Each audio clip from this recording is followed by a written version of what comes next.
Tsy niandry ela fandraony ihany dia niroso tamin'ny fametrana Samboady tsy malolo azy.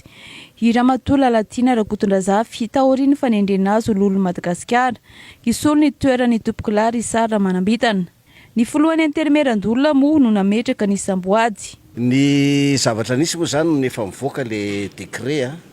ny décret zany dia tokony ho fantatra rehetra rehefa mivoaka ny décret dia azo ampiarina ny décret. Raha ny fanao teto moa zany dia hoe miandry amin'le session ordinaire no aninazy fa tsy dia mila endrasatra efa be dia be ny zavatra miandry amin'izao. Raha pitsary izao dia efa isolo tena ny foloan'ny anterimeran-dolona any Ambatolampy.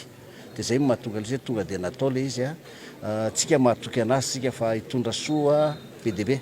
ho an'ny firenena izy hitondra avo ny voninahitra ny anterimeran-dolona. Nilaza Ramatoa lolo Madagasikara Lalatina Rakotondrazafy fa mariky ny fatokisan'ny filohan'ny Rajoelina ny tenany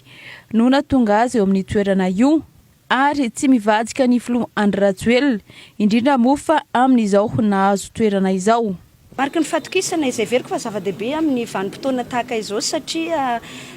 ny zavatra misy foana dia ny hoe mifampiahany ny samy mpiaraka amin'ny tolona na mety hoe miravarava izay fifampitokisana izay fa ny zavatra azoko apetraka dia ny hoe ny zavatra mitranga dia mandiso ny famakafakana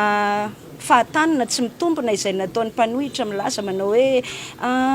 efa nahirika Lalatina voadaky sy ny sisa dia voapirofo amin'izao tsika miteny izao hoe tsy marina mihitsy zany fa misy ny fandaminana ny zavatra rehetrarehetra politika angeny atao araka ny teneninao teo hoe taorian'ny fifidianana dia izay ny fandaminana izay napetraka. Za dia ametraka fotsiny hoe zahay izao izay menada mianaka izao raha misy angambany ohatrany hoe voahenjika foana zany satria manohana ny fitondrana misy amin'izao fotoana izao dia anisany izay menada reo. Zay nataoko fa izay menada mianaka mialatsiny fa olon-dehibe izy foloan'ny anteministeran-dolona. Zay nataoko tamin'ny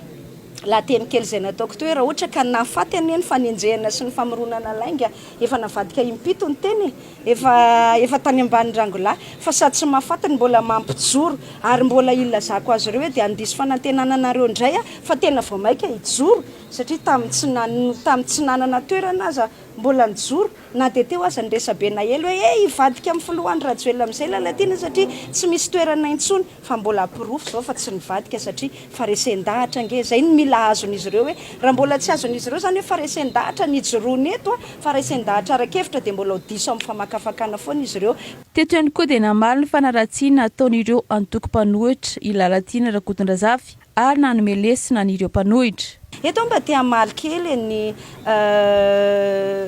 candidat tsy lany tamin'ny fifidianana sy tendrandrena soloneko satria gaga nahita azy naneo hevitra tamin'ny omaly hoe olona tsy tia ny vahoaka ny faratsio nefa ny notendrena olo olona oza hoe indraindray koa tsy voatery hoe entina misandry amin'ny miady amin'ny ray sy ray foana zany ty raharamangy ty fa entina amin'ny fandiniana entina amin'ny sainatony ihany koa dia mijery hoe ny voka-pifidianana farany teo ane tamin'ny fifidianana be ny tanàna ka ray no azon'ny firaisan-kina tany aminay tany faratsio nefa sivy no commune